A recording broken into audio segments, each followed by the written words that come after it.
우리 2장 전체적인 부분을 한번 좀 나누고 오늘 2장을 좀 매듭 짓길 원합니다. 전체적으로 한번 상기를 해봅시다. 2장 1절부터 그리고 저번 주 본문이 17절까지였고 오늘도 이제 17절 다시 맞물려서 시작을 했는데요. 1절부터 17절까지의 배경이 어떤 배경이 있었느냐. 아무것도 가진 것이 없는 이방 여인 룻, 그녀가 베들레헴에 도착해서 기대할 소망도 없었고 의지할 대상도 없었습니다. 그렇지만 먹고 살긴 해야 되기 때문에 혹시 내게 은혜 베풀 자가 있지 않을까 하는 막연한 작은 기대 하나 갖고 들판으로 나아갔었죠. 그런데 성경은 그 발걸음이 우연히 보아스의 밭에 이른 발걸음이라고 기록을 했습니다. 하지만 우리가 말씀을 통해 나눴을 때 그 우연이 룻의 입장에서는 우연이지만 하나님의 입장에서는 우연이 아니라 섭리였구나, 필연적인 일이었구나 우리가 나눴었죠. 보리 추수 때 친족의 보아스의 존재, 그리고 그날따라 밭에 찾아온 보아스의 이 행적 등 이 모든 것이 정교하게 퍼즐을 짜맞춘 것처럼 하나님께서 계획하신 상황들이었다는 거예요. 하나님은 우리의 선택과 걸음을 사용하셔서 선한 목적을 이루어 가시는 섭리로 우리의 인생을 완성해 가십니다. 심지어 우리의 실수나 실패나 억울함까지도 하나님은 함께 사용하셔서 선으로 빚어가시는 놀라우신 하나님이라는 거예요. 하지만 룻이 밭에 도착한다 한들 그녀의 상황이 단번에 한 번에 바뀌는 것은 아니었습니다. 여전히 세상은 그녀를 평생 듣던 이름 모압 여인이라고 불렀을 뿐이에요. 그녀는 이방인, 과부, 힘없는 모압 여인이었습니다. 사회적 약자이기 때문에 누구도 그녀를 제대로 바라보지 않았고 수많은 위협이 그녀를 위협하고 있었어요. 그녀 스스로 삶을 바꿀 가능성 절대로 기대할 수가 없었다는 것이죠. 그 순간에 하나님은 보아스를 통해서 룻의 삶 위에 그늘을 덮어주셨습니다. 그래서 보아스를 통해서 하나님의 은혜가 룻에게 흘러갈 때 먹을 것 양식 하나 구하지 못하고 보호의 대상, 자기를 보호해 줄 사람 하나 찾지 못했던 룻이 이제 보호자를 찾고 먹을 양식도 얻게 됐어요. 그래서 룻에게 보아스가 다가가 이렇게 말했죠. 내 딸아 들으라. 사람들은 그를 그저 모압 여인이라고 낙인 찍으며 외면하고 차별했지만 하나님은 보아스를 통해서 그녀를 품으시고 덮으셨다는 게 저번 주까지의 이야기입니다. 오늘은 그 뒷이야기입니다. 이제 그 살 길을 찾은 룻이 보아스의 밭에서 배불리 먹고 시어머니의 이 나오미에게 찾아가서 이 곡식을 한 보따리 들고 찾아온 거예요. 그리고 어떻게 말합니까? 이 장면 한번 보면 룻이 밭에서 저녁까지 춥고 그 주운 것을 떠니 보리가 한 에바쯤 되는지라 그것을 가지고 성읍에 들어가서 시어머니에게 그 주운 것을 보이고 그가 배불리 먹고 남긴 것을 내어 시어머니에게 드렸다. 자막은 17절까지만 되어 있는데 18절까지 보면 나와 있습니다. 그래서 여기서 한 에바만큼의 곡식을 들고 시어머니 나오미에게 찾아갔는데 이 에바라는 단어가 우리가 쓰지 않는 단위라서 우리가 이야기의 말 그대로 좀 에바입니다. 그런데 오늘 단위로 한 사람이 이 보리라는 걸 가정했을 때 제가 이제 좀 서칭해보고 사전을 찾아보니까 오늘날 킬로그램 단위로 따졌을 때 13에서 15kg 정도 되는 보리를 가져왔다고 해요. 우리는 여러분 이곳에서 한 가지 진리를 발견할 수 있습니다. 성실한 자가 바로 하나님의 일하심을 본다는 사실입니다. 룻이 베들레헴 땅에 도착했을 때의 상황을 여러분 한번 생각해 보세요. 그녀가 의지할 대상 하나도 없었고 희망을 품을 근거조차 하나도 없었는데 그럼에도 불구하고 우리가 앞서 말했던 것처럼 누구에게라 내가 은혜 받지 않을까 하는 기대로 발걸음을 나섰죠. 그리고 하나님께서 그 섭리 가운데서 룻의 발걸음을 사용하셔서 보아스의 밭에 이르게 하셨고 그 결과 보아스를 통해 하나님의 은혜를 받아 풍성한 곡식을 얻어 돌아오게 되었습니다. 룻이 이렇게 풍성한 복을 받게 된 이유가 뭐라고요? 그녀가 걸음을 나섰기 때문에, 즉 그녀가 성실하게 발걸음을 나섰기 때문에 하나님의 섭리를 체험할 수 있었다는 거예요. 사랑하는 여러분, 성경은 곳곳에서 하나님께서 우리의 성실한 발걸음을 사용하셔서 그분의 선하신 뜻을 이루신다는 그 사실을 증거하고 있습니다. 룻은 자신이 어디로 가는지도 몰랐고 어떤 대가를 받을지도 알지 못했어요. 그러나 그녀는 주저하지 않았습니다. 한 걸음을 내딛었고 한 걸음 위에서 하나님께서 은혜를 부어주셨다는 거예요. 만약에 룻이 자포자기하여서 원망과 좌절 속에 굶어 죽기만을 기다렸다고 생각해 봅시다. 그 상황만을 놓고 봤을 때 보아스를 만날 일 죽어도 없습니다. 결국 우리가 걷는 이 작은 발걸음 하나하나 하나님께서 인도하시지만 우리가 맡은 바 의무를 다 해야 그 인도하심이 우리 눈에 선하게 보인다는 것을 잊지 말아야 한다는 거예요. 왜냐하면 성실한 자만이 하나님의 일하심을 볼 수 있기 때문입니다. 하나님의 일하시는 방식이 바로 성실이기 때문이에요. 하나님이 성실하게 일하시기 때문에 그 성실하신 하나님의 일하심을 보기 위해서는 나도 성실해야 된다는 것이죠. 그래서 시편 89편에서 우리에게 이렇게 증거하고 있습니다. 내가 야훼 인자하심을 영원히 노래하며 주의 성실하심을 내 입으로 대대에 알게 하리이다. 야훼 만군의 하나님이여 주와 같이 능력 있는 이가 누구리까? 야훼여 주의 성실하심이 주를 둘렀나이다. 성실하신 하나님께서 베푸시는 신실하신 은혜의 역사는 성실하게 살아가는 자의 눈에만 비로소 밝혀진다는 것이죠. 오늘도 일하시는 하나님, 오늘도 여전히 성실하게 일하시는 하나님, 그 일하시는 하나님 만나려면 오늘 내가 일해야 됩니다. 그런데 우리의 신앙이 좀 딜레마에 빠진 것 같아요. 왜냐하면 어제 은혜를 받으면 오늘 그 은혜가 유지된다고 생각하는 경향이 있어요. 그래서 내가 어제 기도했으니까, 내가 어제 열심히 일했으니까 오늘은 좀 쉬어도 되지 않을까 하고 안일하게 빠지는 경우가 많은데요. 여러분, 하나님이 어제 일하셨고 오늘도 일하신다면 여러분, 오늘 일하시는 하나님을 경험하기 위해서는 오늘 나도 일해야 됩니다. 어제 일하신 하나님을 어제 일한 나는 볼 수 있지만 어제 일한 나로 멈춘다면 오늘 일하신 하나님을 볼 수가 없다는 거예요. 오늘 일하신 하나님을 어제의 시선으로 바라보려고 하지 마십시오. 하나님을 향한 지식이 날마다 새로워지고 그분을 알아감이 날마다 깊어지는 이 신실한 믿음은 결국에 여러분 하루하루 성실하게 살아가는 순종에서 나온다는 거예요. 우리가 하루를 성실히 살아갈 때 하나님은 그 성실 위에 응답의 흔적을 새기시고 성실히 살아갈 때 또 기도의 응답을 더 분명히 하시고요. 그 응답 가운데 우리가 말씀 묵상하잖아요. 그 묵상이 더 깊어지는 것을 여러분 경험할 거예요. 여러분 만약에 하나님이 나에게 지금 내가 기도를 하고 하나님께 부르짖는다고 생각을 해보십시오. 하나님께 기도를 해요. 그분이 물론 나를 위해 일하고 계세요. 그런데 어제 기도하고 오늘 기도하지 않잖아요. 어제 하나님께 간구하고 오늘 간구하지 않잖아요. 어제 내가 열심히 그 기도한 대로 믿음대로 살아냈지만 오늘 그 믿음대로 살아내지 않잖아요.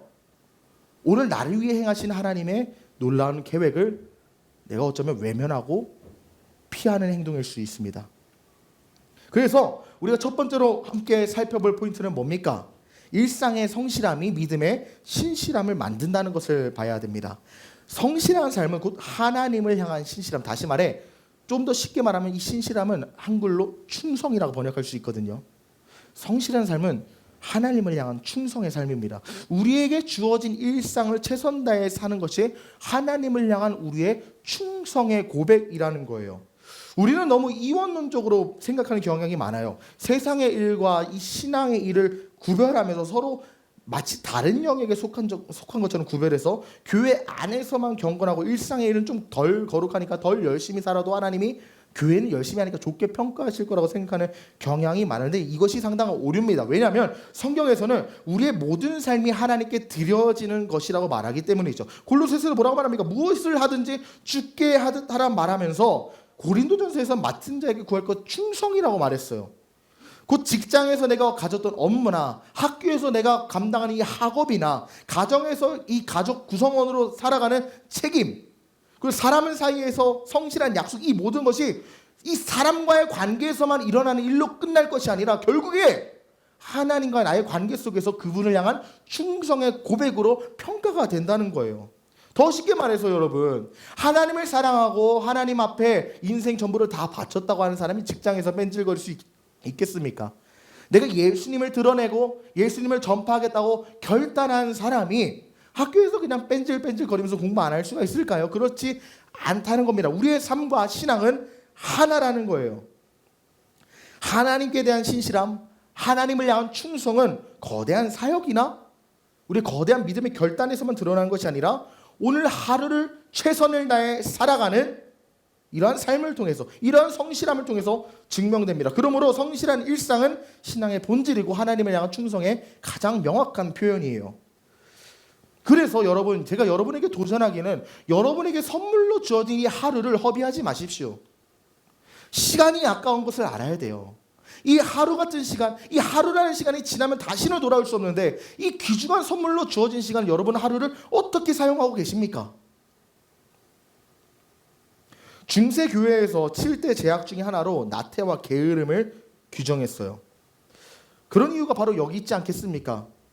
게으름은 여러분 하나님을 향한 불충이고 불순종이고 죄악입니다. 나의 안에 있는 모든 나태함과 우유부단함과 모든 게으름을 예수 이름으로 대적하십시오. 성실한 삶을 살아가야만이 우리의 믿음이 자라나고 그 믿음만에서 우리는 하나님의 일하심을 볼 수 있습니다. 두 번째로 교제의 성실함이 믿음의 신실함을 만든다는 것도 우리가 오늘 말씀을 통해 볼 수 있는 것 같아요. 룻기 2장 19절을 보면 시어머니가 그에게 이르되 오늘 어디서 주었느냐 어디서 일을 하였느냐 너를 돌본 자에게 복이 있기를 원하노라 하니 룻이 누구에게서 일했는지를 시어머니에게 알게 하여 이르되 오늘 일하게 하는 사람의 이름은 보았습니다 이렇게 말을 했잖아요. 여러분 이게 우리가 본문을 글로만 봐서 그렇지 한번 좀 몰입을 해서 보자고요. 이방 여인 최하층민이었던 룻이 홀로 이삭이라도 죽겠다고 집 밖을 나섰습니다. 그런데 저녁이 될 때까지 내 딸 같은 며느리가 들어오질 않는 거예요. 불안하죠. 어디서 봉변이라도 당하지 않았을까? 아니 아까 보니까 포악하게 생긴 젊은 남자 무리가 있던데 혹시 우리의 며느리한테 몹쓸 짓 한 거라도 아닌가? 들판에 나갔는데 들짐승한테 물려 죽은 거 아니야? 이런 별 생각이 다 들면서 그럼에도 불구하고 아무것도 할 수 없는 나오미 그저 가슴만 졸이면서 양식은 고사하고 며느리가 무사히 돌아오기만을 기다리고 있는데 드디어 룻이 저녁에 들어옵니다. 그런데 걱정이 무색하게도 며느리의 얼굴은 환한 미소를 띄우고 있고 그녀의 팔에는 수많은 보리가 약 13에서 15kg의 보리가 들려져 있어요. 너무 놀란 나머지 이것들은 오늘 어디서 주었느냐 묻는 나오미에게 룻이 대답한 거예요. 어머니 오늘 우연히 어느 밭에 갔는데 그 밭의 주인이 보아스라 하는 사람이었습니다. 그 사람이 나로 하여금 이 보리들을 줍게 해줬고 나를 먹여주고 나를 보호해줬습니다. 이때까지만 해도 룻은 보아스가 어떤 사람인지 즉 보아스가 이 가정을 회복시킬 기업물을 자라는 사실을 몰랐거든요. 그런데 나오미가 이 말을 듣고 뭐라고 대답합니까? 20절에 나오미가 자기 며느리에게 이르되 그가 야훼로부터 복받기를 원하노라. 그가 살아있는 자와 죽은 자에게 은혜 베풀기를 그치지 아니하다 하고 나오미가 또 그에게 이르되 그 사람은 우리와 가까우니 우리 기업 물을 자 중에 하나이니라 하니라. 나오미가 지금 룻에게 이 상황에 대해서 설명해주고 해석을 해주고 있는 장면이에요. 아가 보아스는 단순히 너에게 호의를 베푼 사람에서 그치는 사람이 아니야. 그 사람이 바로 우리 가정을 살리고 너를 존귀한 자로 바꿀 수 있는 우리 가정의 기업물을 짜이다 해석을 해준 거죠. 사랑하는 여러분 여기서 우리는 교회 공동체 속에서 영적인 교제가 얼마나 중요한지를 볼 수 있습니다. 영적인 교제가 바로 하나님의 일하심을 더 선명히 깨닫게 만들어주는 통로가 되기 때문이에요. 먼저 룻의 상황에서 이 상황을 보자고요. 하루 종일 일하고 돌아왔지만 아무런 정보도 없었기 때문에 그저 나는 오늘 좋은 사람 운 좋게 만났나 보다 생각하고 실실 웃으면서 집에 왔겠죠. 그러나 이 받은 은혜를 자기 혼자 갖고 있는 것이 아니라 자신의 시어머니 나오미와 나눴을 때 자신이 알지 못했고 생각하지 못했고 상상할 수 없었던 하나님의 일하심이 그제서야 해석이 되는 거예요. 그냥 운 좋은 상황인 줄 알았던 이면에 하나님이 일하시고 계셨구나. 이것을 알게 됐다고요. 여러분 우리가 교회 공동체 특별히 오늘부터 우리 셀 사역이 정식적으로 시작이 되는데 셀에서 교제하면서 우리의 신앙을 나누고 우리의 인생을 나눠야 될 이유가 여기 있습니다. 우리 각자 하나님과의 관계가 있고 각자 은혜를 받습니다. 그러나 우리가 하나님을 보는 시선에는 한계가 있어요. 우리의 시야에는 한계가 있다는 거예요. 마치 어떤 것과 같습니까? 코끼리, 이 눈먼 맹인이 이렇게 만지는데 어느 사람은 코를 만지고 어느 사람은 꼬리를 만져요. 코를 만진 사람은 이거 뭐 기다란 밧줄인가? 이러고 꼬리 만진 사람도 밧줄이라고 생각해서 이거 밧줄이다 했는데 코끼리예요. 다른 사람은 이제 뿔을 만져요. 이거는 뭐지? 뭐 기둥인가? 이렇게 생각했는데 알고 보니까 코끼리였잖아요. 여러분 우리가 하나님을 만나는 경험이 이렇다는 거예요. 우리가 각자 하나님을 만나는 건 맞아요. 각자 하나님의 은혜를 경험하는 건 맞아요. 각자 말씀 묵상하고 각자 응답받는 건 맞습니다. 그러나 우리가 그 하나님을 알기에는 하나님이 너무도 크시기 때문에 우리 스스로 하나님을 알아갈 수가 없어요. 마치 코끼리의 부분만 보고 그것이 코끼리의 전부인 것처럼 착각하는 것처럼요. 그러나 공동체는 우리의 부족한 시야를 넓혀줍니다. 내가 보지 못했던 하나님의 손길, 내가 깨닫지 못했던 그 말씀의 진리, 해석되지 않았던 내 인생의 고난, 이것들이 공동체를 통해서 해석되면서 이해되지 않았던 하나님이 공동체를 통해서 이해가 되기 시작하고, 위로가 필요한 상황에 하나님의 섭리를 깨닫게 되고, 이것들을 통하여서 우리의 하나님이 더 크고 선명하게 보이게 된다는 거예요. 그러므로 셀에서의 교제 단순한 모임이 아니에요, 여러분. 부분적이던 시야가 온전해지고 개인의 경험을 넘어서 하나님의 전체적인 일하심을 보게 되는 은혜의 자리가 바로 여러분의 배정받은 셀의 자리라는 겁니다. 시어머니 나오미의 입장에서도 이는 동일합니다. 여러분, 한 가지 질문을 드립니다. 며느리 룻이 나갔는데 시어머니 룻은 왜 곡식을 줍기 위해 나가지 않았을까요? 이런 거 한번 생각해 본 적 있으세요? 룻은 나갔잖아요. 그러면 며느리가 자기 살리겠다 나왔으면 좀 체면이라도 있으면 나오미도 나가서 좀 신용이라도 해야 되는 거 아니에요? 왜 안 나갔을까요? 단순히 좀 노쇠하고 육체적으로 약했기 때문에 안 나갔을까? 저는 그렇지 않다고 생각합니다. 왜냐하면 그녀가 물론 룻에 비해서 노쇠한 건 맞아요. 그런데 모압 땅에서 베들레헴까지 걸어올 정도의 체력이 있는 여자가 나가서 이삭 하나 못 줍습니까? 저는 노쇠한 게 이유는 아닌 것 같다라는 생각이 들더라고요. 그렇다면 나오미가 왜 들판에 나가지 않았을까? 단순히 육체적으로 약했기 때문이 아니라 저는 이 상황이 나오미의 마음, 즉 신앙적인 침체와 절망을 여실히 보여주는 상태라고 보이더라고요. 나오미가 베들레헴에 들어오면서 자기를 뭐라고 소개합니까? 난 마라다. 난 나오미가 아니야. 난 기쁨이 아니야. 난 쓴 인생이야. 부르면서 하나님께서 자신을 버리셨다고 생각했어요. 그 하나님이 나를 버렸다고 생각한 인생에 소망이 있겠습니까? 절망밖에 없죠. 문제는 그녀의 다리가, 그녀의 체력이 약한 게 아니라 마음이 꺾여 있었다는 게 문제예요. 소망이 없으면 발걸음을 나설 힘조차 없거든요. 절망이 깊어지면 해야 할 일을 알고도 움직일 힘조차 나지 않습니다. 그런데 놀라운 일이 여기서 바로 발생하는 거예요. 나오미가 움직이지 못하는 동안에 하나님은 룻을 움직이셨고, 룻을 통해서 나오미에게 다시금 희망과 소망을 부어주시는 거 아니겠어요? 그래가지고 절망 가운데 주저앉았던 나오미지만 곡식을 안고 돌아오는 룻을 보면서 어떻게 말합니까? 그가 살아있는 자와 죽은 자에게 은혜의 베풀기를 그치지 아니하는구나. 이 구절에서 그가 누구인지는 2000년 동안 논쟁이 왔어요. 2000년이 아니라 2000년 넘었을 겁니다. 유대교까지 포함하면. 그런데 이게 두 가지를 키거든요. 문법상 보아스가 죽은 자와 산 자에게 은혜를 베푸는구나, 이렇게 해석도 되고요. 하나님, 야훼 하나님께서 죽은 자와 산 자에게 은혜를 베풀기를 그치지 아니하셨구나, 이런 해석도 되는데, 여기서 중요한 것은 그가 누구인지에 대한 논쟁이 아니에요. 왜냐하면 본문이 들려주는 핵심은 누가 은혜를 베풀었냐, 이게 아니라 보아스가 은혜 베푸는 대상이 지금 적혔든 하나님이 그것으로 적혔든 결국에 누가 적혔든 종점에 보면 은혜 베푸시는 분은 한 분이 하나님이에요. 결국 모든 은혜의 근원은 하나님입니다. 하나님께서 보아스의 마음 움직이신 거고, 그 보아스의 손길을 통해서 나오미와 룻에게 은혜를 흘려보내셨기 때문에 저는 이 글을 보아스를 읽으든 야훼로 읽으든 둘 다 하나님으로 읽힐 수밖에 없다고 봐요. 그렇기 때문에 지금 룻이 뭐라고 고백한 거예요? 절망 가운데 하나님 나를 버렸다고 좌절하고 뻗어있고 다 자포자기했는데 하나님이 죽은 자와 산 자에게 은혜를 베푸기를 멈추지 아니하시는구나. 하나님의 은혜가 절망 가운데 있는 나오미의 마음을 소망으로 일으킨 장면이라는 겁니다.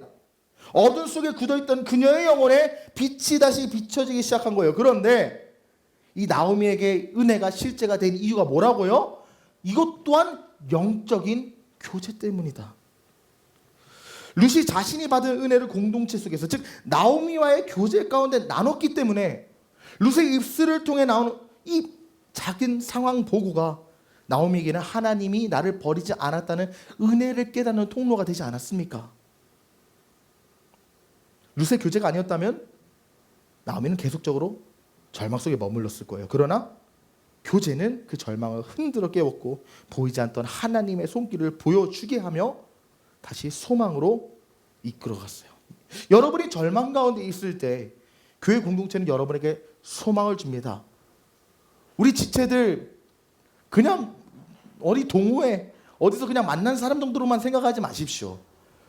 제가 계속적으로 지금 저번 주도 말했지만 우리 인생에 운명은 없다지만 운명적인 만남은 있는 것 같아요. 운명은 아니지만 운명적인 하나님의 필연적 만남이 있는데 가장 중요한 것 중 하나가 교회 공동체 누구 만나냐 이거거든요.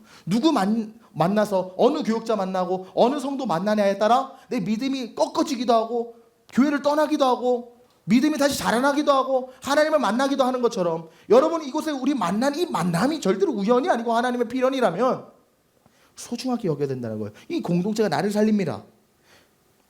그러므로 여러분 일상의 영역과 신앙의 영역, 특별히 교회 공동체를 함께 구성하고 함께 교제하는 이 일치에 여러분 최선을 다해 성실하게 살아내기를 간절히 축복합니다. 그때 하나님의 일하심이 여러분의 눈에 그리고 여러분의 마음에 여러분의 인생에 선명히 보이기 시작할 것입니다. 그렇다면 우리가 만약에 성실하게 살아내지 않았을 때 벌어지는 일은 뭘까요? 사실 성실하지 않은 나의 삶이라 하여도 하나님은 성실하시잖아요. 내가 성실하지 않아도 하나님은 성실하다고요. 그래서 하나님은 내가 기도하지 않고 내가 충성되게 살지 않아도 일은 하세요. 나의 부족함과 별개로 하나님은 언제나 성실하세요. 그러나 문제가 있습니다. 여러분이 성실하지 않잖아요. 하나님이 여러분의 삶을 향해 일하고 계시지만 깨닫지 못할 겁니다. 이를 더 와닿게 하기 위해서 여러분이 좋은 배우자 또는 좋은 애인을 달라고 기도한다고 상황을 한번 가정해보고 생각을 해보기를 원하는데요. 누구보다 신앙 좋고 성품 좋고 얼굴 이쁘고 잘생기고 함께 아름다운 가정을 세울 동역자를 만나고 싶습니다 하고 여러분이 기도한다고 가정을 해봅시다. 매일 밤 하나님께 간구하고 기도를 했어요. 그런데 정작 나의 일상은 그 기도와 다르게 평소에 그냥 사람 만나도 약속 시간도 지키지 못하고 상대방 마음 귀하게 여기는 태도도 잘 모르고 관계를 지속적으로 돌보고 성장시키는 노력도 부족하다면 어떻게 될까요? 어느 날 하나님께서 기도 제목 그대로 좋은 사람 우리에게 보내주셔서 믿음도 좋고 대화도 잘 통하고 함께 있을 때 마음이 평안해지는 귀한 사람을 만남에도 불구하고 내가 평소에 성실치 못하고 충성되지 못하잖아요. 하나님이 분명 나에게 결혼하라고 좋은 사람 보내줬는데 내가 연락을 미루고 감정에 따라 태도가 달라지고 시간을 소중히 여기지 않아서 약속 시간 막 어기고 이러면 하나님이 분명히 보내주셨는데 내가 놓친 거예요. 그러면서 뭐라고 말해요? 하나님 왜 나한테는 좋은 사람 안 보내주세요? 이러겠죠. 하나님은 일하셨습니다. 그분이 일하셨지만 그 일하심을 외면한 거는 나의 불성실함이에요. 문제는 우리가 성실하지 않아서 그분의 일하심을 알아보지 못했고 붙잡지 못했고 지켜내지 못했다는 거예요. 성실함은 말이죠, 여러분. 하나님이 주시는 관계의 은혜를 분별하고 받아내고 지켜낼 수 있는 영적 감각이기 때문이에요. 그러므로 성실하지 않을 때 벌어지는 가장 큰 비극은 어쩌면 앞서 말했듯이 하나님이 나의 삶에 일하시지 않는다가 아니라 내가 너에게 이미 일했다 말씀하신 하나님을 보는 거 아닐까요? 하나님 왜 나에게 구원 안 해주세요? 내 기도 왜 응답 안 해주세요? 아니 난 너에게 이미 기회를 줬어. 네가 놓친 거 아닐까? 그렇지 않기를 간절히 축복합니다. 그래서 잠언 13장 4절에서 우리에게 뭐라고 말하는지 아세요? 게으른 자는 마음으로 원하여도 얻지 못하나 부지런한 자의 마음은 풍족함을 얻는다. 여러분 성실한 삶의 태도를 통해 하나님이 날마다 베푸시는 그 구원, 나를 향해 베푸시는 놀라운 기적과 응답을 믿음으로 취하시길 간절히 축복합니다. 그러므로 사랑하는 여러분, 오늘 말씀 앞에서 한 가지 분명한 도전을 드리고 싶습니다. 하나님이 여러분에게 이미 주신 기회와 자리가 있습니까? 성실하게 붙잡으라는 거예요. 여러분의 학교에서 반복적으로 하는 이 학업이나 직장에서 주어진 업무들이나 새로 시작한 사업의 기회가 단순해 보이십니까? 반복되는 일상이 지루하십니까? 그러나 하나님께서는 말이죠. 그 일상의 작은 책임과 반복되는 하루 속에서의 성실함을 보고 계세요. 그거를 잃어버리면 하나님이 이미 나에게 주신 축복의 문을 내가 손수 닫아버리는 거예요. 게으른 자는 마음으로 원하여도 얻지 못한다고 하신 말씀처럼 성실하지 못하면 우리 마음속 깊은 곳에서 아무리 원해도 열매를 얻지 못한다는 비극을 겪게 됩니다. 그러나 여러분이 맡은 자리에서 최선을 다해 보십시오. 학교와 직장에서 맡겨진 학업과 일에 최선을 다하고 동기와 동료들에게 동기와 동료들에게 그 관계를 지키기 위해 최선을 다해 살아가고 학업과 업무의 질을 높이기 위해서 하루라도 더 배우려고 노력을 하면 그때 나를 탁월하게 빚어가시는 하나님을 보지 않겠습니까? 제일 중요한 건 말이죠. 꿈을 꾸는 게 중요한 게 아니라요. 하루하루가 그 꿈의 성취의 여정으로 살아가는 것이 중요한 것 아니겠습니까? 일장의 춘몽의 꿈을 꾸지 마십시오. 오늘 하루를 꿈을 성취하는 인생 되기를 간절히 축복합니다. 가정에서는 자녀된 책임을 성실히 감당하여 부모를 공경하고 작은 말 한마디라도 성실하게 전해보십시오. 이 모든 게 하나님을 향한 충성, 신실함의 고백이 될 겁니다. 하나님께서 그 하루하루를 사용하셔서 우리의 삶을 완성하실 것이라는 것이죠. 그리고 무엇보다 또 교회 공동체 안에서 성실하십시오. 앞서 살펴본 것처럼 루식 나오미와 교제할 때 서로가 서로에게 해석이 되고 서로가 서로에게 은혜의 통로가 됐던 것처럼 사랑하는 여러분, 이 교회 공동체 여러분이 성실하게 최선을 다해 사랑을 하고 하나 되고 일치되는 데 노력하시길 간절히 간권합니다. 서로의 눈이 되어주고 서로의 해석이 되어주고 서로가 서로의 믿음의 시야, 영적인 시야를 넓혀주는 은혜의 관계가 되어야 한다는 것이죠. 그래서 주일 예배뿐만이 아니라 셀 모임이나 사역의 자리, 기도의 자리 빠짐없이 참석하시면서 하나님을 알아가십시오. 한 번 빠져도 되겠지라는 마음이 누적되면 어느 순간에 하나님이 역사하신 현장에서 점점 멀어지는 것을 경험하게 될 겁니다. 그러므로 이 공동체에 최선을 다하시기를 간절히 축복합니다. 그렇다면 여러분, 이런 질문이 듭니다.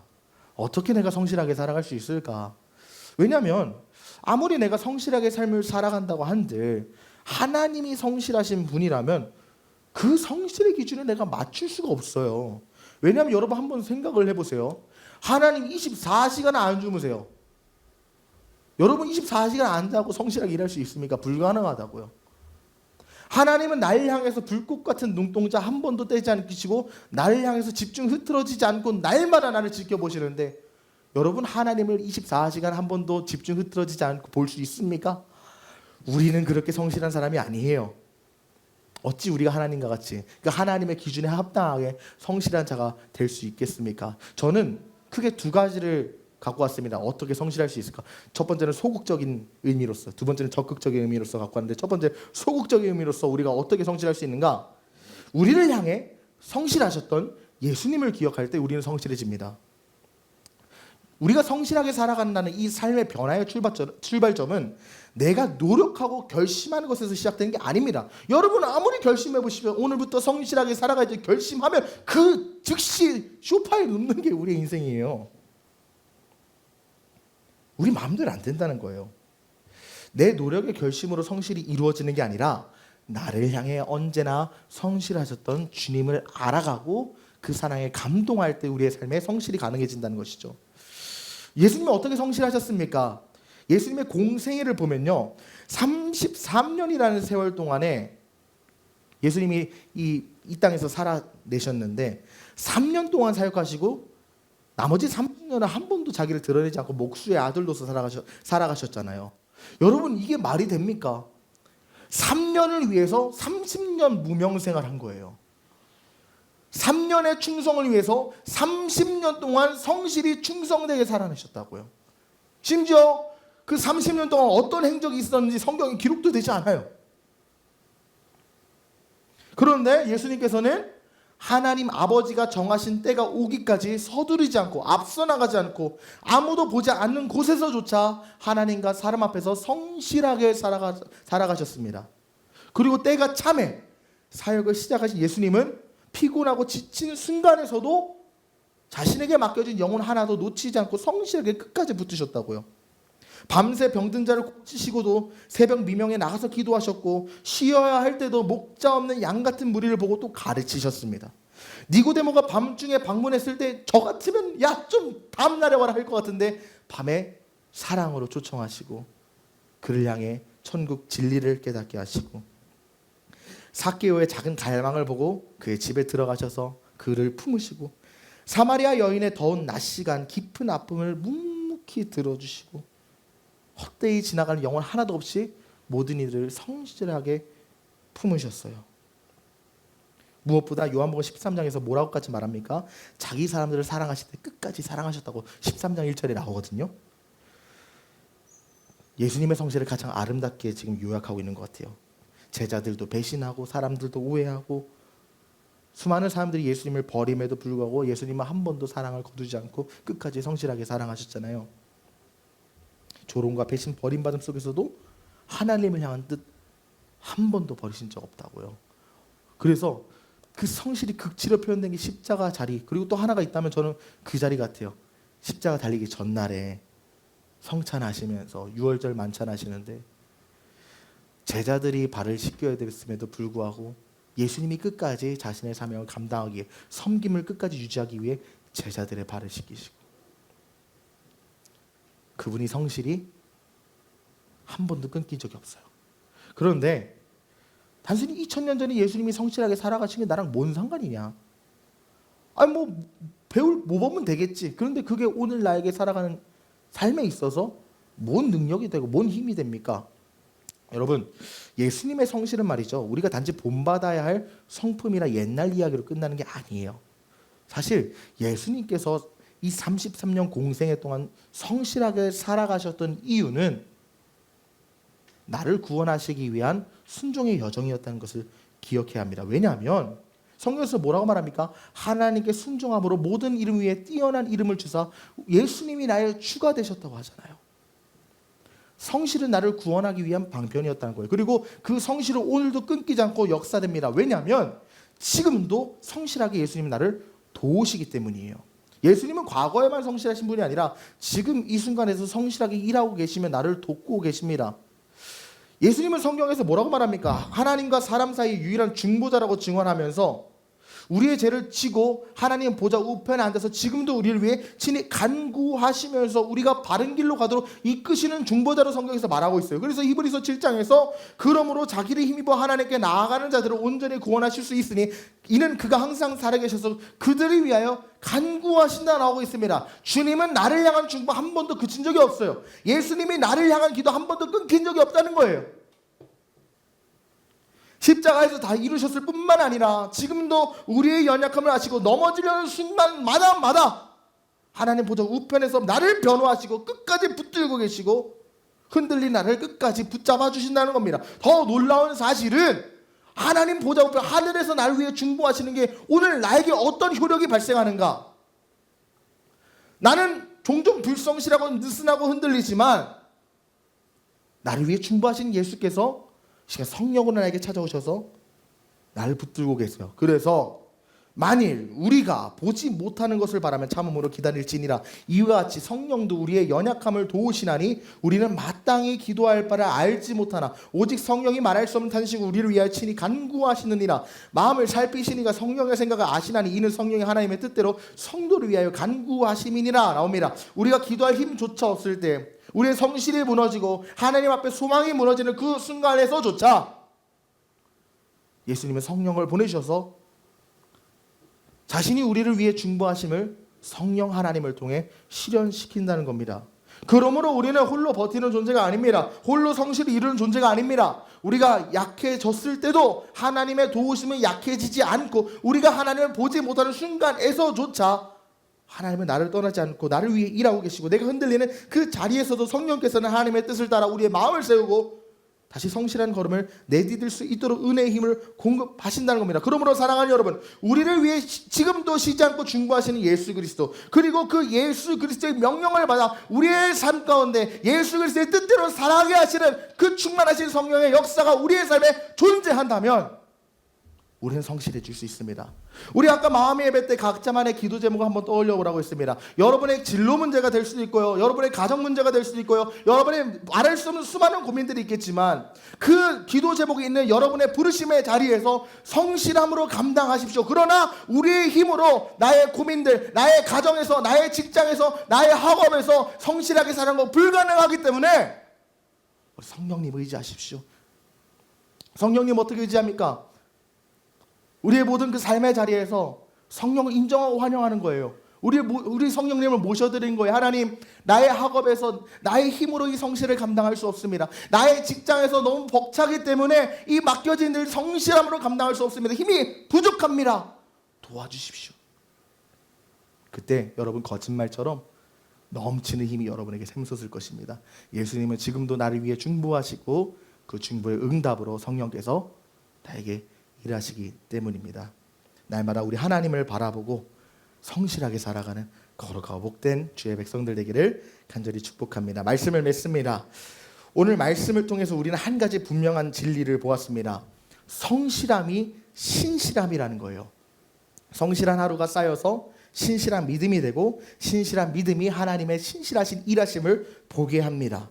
룻은 가진 것 아무것도 없었지만 성실하게 하루를 살아냈습니다. 그 작은 한 걸음 속에서 하나님은 보아스의 밭으로 인도하셨고요. 그 성실한 하루 위에 하나님은 신실한 섭리를 나타내셨어요. 성실은 기적을 만들어내는 능력이 아니라 이미 일하고 계시고 이미 기적을 만들어 계시고 내 인생을 인도하시는 하나님을 보게 하는 통로예요. 성실하게 걷는 자만이 하나님의 일하심을 발견합니다. 그러나 우리의 힘으로 끝까지 성실할 수 없습니다. 우리는 성실한 존재가 아닙니다. 애초에 우리는 나태하고 게으른 존재가 어떻게 성실하게 살 수 있겠어요? 성실하게 살려고 날마다 결단하고 의지적으로 살아가지만 흔들리고 무너지고 때로는 시작조차 못할 때가 많습니다. 그러므로 성실함의 근거가 나에게 있지 않다는 것을 기억해야 돼요. 우리를 위해 성실하셨던 예수님을 바라볼 때 우리는 성실할 수 있습니다. 그분이 나를 위해 성실하게 일하고 계셨었고 지금은 더 나를 위해 성실하게 중보하고 계시고 성령을 통해 나에게 찾아오셔서 그 성실함을 살아낼 수 있는 능력을 주신다는 것을 믿을 때 우리의 삶에 비로소 성실함의 열매가 맺혀진다는 거예요. 그러므로 사랑하는 여러분, 여러분의 가정에서, 여러분의 직장에서, 여러분의 학교에서, 그리고 여러분의 교회 공동체에서 하나님이 맡겨주신 자리를 성실하게 살아내십시오. 오늘의 성실함이 내일의 신실함을 만들어내고 그 신실함이 하나님의 일하심을 더욱 선명하게 보게 만들 것입니다. 다시 성실하십시오. 다시 하나님께 충성하십시오. 나의 걸음을 믿음으로 옮기십시오. 성령을 의지하며 그러한 걸음을 살아갈 때 하나님의 놀라운 일하심을 보게 되는 저 여러분의 삶이 되기를 간절히 축복합니다.